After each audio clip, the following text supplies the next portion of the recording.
Hello అండి అందరికీ. ఇక్కడైతే నేను మీల్ మేకర్ మసాలా కర్రీ దానికి కాంబినేషన్గా బగారా రైస్ అయితే చేస్తున్నా. మీల్ మేకర్ ఇష్టం లేని వాళ్ళకి ఇలా ఒక్కసారి చేసి పెట్టండి, మళ్ళీ మళ్ళీ కావాలంటారు. దీని ప్రాసెస్ ఎలాగో చూద్దాం రండి. ముందుగా ఒక గిన్నె తీసుకొని దాంట్లో 2 గ్లాసులు వాటర్ పోసుకొని కప్పుడు మీల్ మేకర్ను వేసుకొని ఒక 5 మినిట్స్ బాయిల్ చేసుకోవాలి. అవి బాగా బాయిల్ అయిన తర్వాత చూడండి, ఒకసారి చెక్ చేసుకుంటే ఇంక ఇట్లా గట్టిగా ఉండకూడదు. ఇట్లా మీల్ మేకర్ని పట్టుకుంటే ఇలా మెత్తగా ఉంటే ఉడికిపోయినట్టే. మీల్ మేకర్ని తీసి పక్క పెట్టుకుందాం. ఇప్పుడు మీల్ మేకర్ని తీసి పక్క పెట్టుకున్న తర్వాత దీంట్లో ఉండే వాటర్ అన్నీ ఈలోపు స్ట్రైన్ అవుతాయి కదా, ఈలోపు మనం మిగతా ప్రాసెస్ చేద్దాం. ఇప్పుడు ఒక ప్యాన్ తీసుకొని దాంట్లో 1 టేబుల్ స్పూన్ ఆయిల్ వేసుకొని 2 మీడియం సైజ్ ఆనియన్స్ని కట్ చేసుకొని వేసుకొని ఇట్లా గోల్డెన్ బ్రౌన్ కలర్ వచ్చే వరకు కొంచెం ఫ్రై చేసుకోండి. దాంట్లో 3 మీడియం సైజు టమాటాలను కూడా వేసుకొని టమాటాలు సాఫ్ట్గా అయ్యే వరకు కుక్ చేసుకుందాం. టమాటా సాఫ్ట్గా అయిన తర్వాత దాంట్లో 10 వెల్లుల్లి రెబ్బలు, చిన్న ఇంచు అల్లం ముక్క వేసి ఇంకాసేపు కొంచెం ఫ్రై చేసుకొని స్టవ్ ఆఫ్ చేసుకొని పక్క పెట్టుకుందాం. ఇవి చల్లగా అయిన తర్వాత మిక్సీ పట్టి పక్క పెట్టుకోండి. మనం ముందుగా ఉడికించి పెట్టుకున్న మీల్ మేకర్ని ఒక బౌల్లో వేసుకొని దాంట్లో ఉప్పు, పసుపు, కారం, కొంచెం ధనియాల పొడి, ఒక 3-4 టేబుల్ స్పూన్ల పెరుగును కూడా వేసుకొని బాగా ఈ మసాలాలన్నీ మీల్ మేకర్కి పట్టేలా బాగా కలుపుకోవాలి. ఇలా మనం ముందుగా కలిపి పెట్టుకోవడం వల్ల ఈ ఫ్లేవర్స్ అన్నీ మీల్ మేకర్లోకి వెళ్ళి టేస్ట్ చాలా బాగుంటుంది. కాబట్టి దీన్ని కలుపుకొని పక్క పెట్టుకుందాం. చూసారు కదా, ఇలా కలుపుకోవాలి.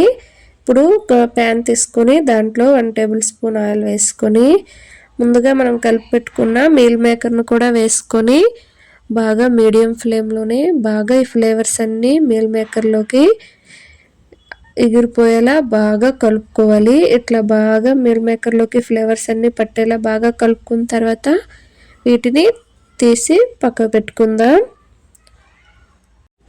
ఇప్పుడు ఒక ప్యాన్ తీసుకొని దాంట్లో 2 టేబుల్ స్పూన్స్ ఆయిల్ వేసుకొని ఒక బిర్యానీ ఆకు, 3 లవంగాలు, ఒక చెక్క, ముందుగా మిక్సీ చేసి పెట్టుకున్న పేస్ట్ని కూడా వేసి బాగా కలుపుతూ అడుగు పట్టకుండా బాగా కలుపుతూ ఫ్రై చేసుకోవాలి. ఇలా బాగా ఫ్రై చేసుకోవాలి. ఇలా బాగా ఫ్రై అయిన తర్వాత చూసారు కదా, దీంట్లో నుంచి ఆయిల్ రిలీజ్ అవుతుంది. ఇట్లా ఆయిల్ రిలీజ్ అయిన తర్వాత ఇంకాసేపు బాగా ఫ్రై చేసుకోవాలి. ఇవి బాగా ఫ్రై అయిన తర్వాత మనం ముందుగా ఫ్రై చేసి పెట్టుకున్న మీల్ మేకర్ని కూడా దీంట్లో వేసుకోవాలి. మీల్ మేకర్ని దీంట్లో వేసుకున్న తర్వాత ఈ గ్రేవీని మీల్ మేకర్లోకి బాగా పట్టించేలా ఇలా కలుపుతూ ఫ్రై చేసుకోవాలి. తర్వాత గ్రేవీకి తగినన్ని వాటర్ వేసుకోవాలి. కొంచెం కొంచెంగా వాటర్ వేసుకోండి. చూసారు కదా, ఇలా వాటర్ వేసుకొని మూత పెట్టి బాగా మగ్గించుకోవాలి. మగ్గించుకున్న తర్వాత చూడండి, మీ గ్రేవీకి తగినన్ని వాటర్ వేసుకుంటే ఇట్లా కన్సిస్టెన్సీ ఇలా ఉండేలా చూసుకోండి. ఇది బాగా ఉడుకుతుంది. ఈ స్టేజ్లోనే ఉప్పు కారాలు ఏమైనా తగ్గాయేమో చూసి చెక్ చేసుకోండి. ఇప్పుడు దీంట్లో కసూరి మేతి, కొత్తిమీర వేసి ఇంకాసేపు బాగా ఉడికించుకుందాం. అంతే, ఇది బాగా ఉడికిన తర్వాత సింపుల్గా ఈజీగా ఉండే meal maker masala curry ready అయిపోతుంది. ఇప్పుడు దీనికి కాంబినేషన్గా బగారా రైస్ ఎలా చేయాలో చూద్దాం రండి. ముందుగా ఒక గిన్నె తీసుకొని దాంట్లో 1 టేబుల్ స్పూన్ నెయ్యి, 1 టేబుల్ స్పూన్ ఆయిల్ వేసి వేడి చేసుకోవాలి. ఇక్కడ నెయ్యి వేసే క్లిప్ మిస్ అయింది.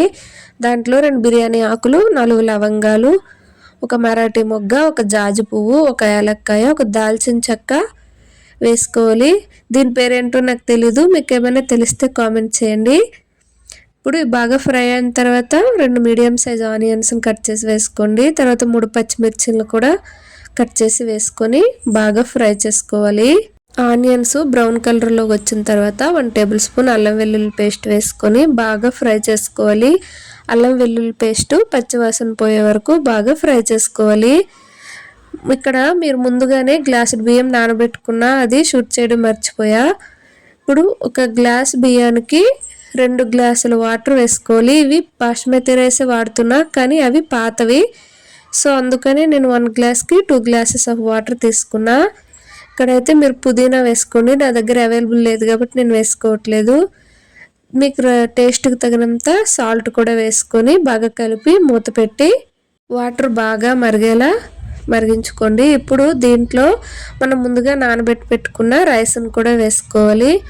రైస్ని కూడా వేసుకొని బాగా కలిపి మూత పెట్టి మీడియం ఫ్లేమ్లోనే ఇట్లా రైస్లో నుంచి వాటర్ అన్నీ ఎగిరిపోయేలా బాగా మూత పెట్టి ఉడికించుకోవాలి. ఇట్లా కొంచెం వాటర్ ఉన్నాయి కదా, ఇవి ఇంకాస్త దగ్గర పడినిద్దాం. ఇప్పుడు 80% ఉడుకుతుంది కదా, ఇప్పుడు దాంట్లో కొత్తిమీర వేసి మూత పెట్టి ఇంకాసేపు వాటర్ ఎగిరేలా మగ్గించుకోవాలి. వాటర్ మగ్గిన తర్వాత కొంచెం ఇట్లా చెమ్మ ఉంటుంది కదా, ఇప్పుడు ఏం చేయాలంటే దీన్ని పక్కకు తీసుకొని మనం ఇప్పుడు చపాతీ చేసుకుంటాం కదా, అది పెట్టుకొని దానిపైన ఈ గిన్నెను పెట్టుకొని లో ఫ్లేమ్లోనే ఒక 5 minutes దమ్ పెట్టుకుంటే అడుగు మాడిపోకుండా పొడి పొడిలాడుతూ బగారా రైస్ అయితే రెడీ అయిపోతుంది. అంతే. వీడియో నచ్చితే లైక్ చేసి సబ్స్క్రైబ్ చేయండి. Thank you.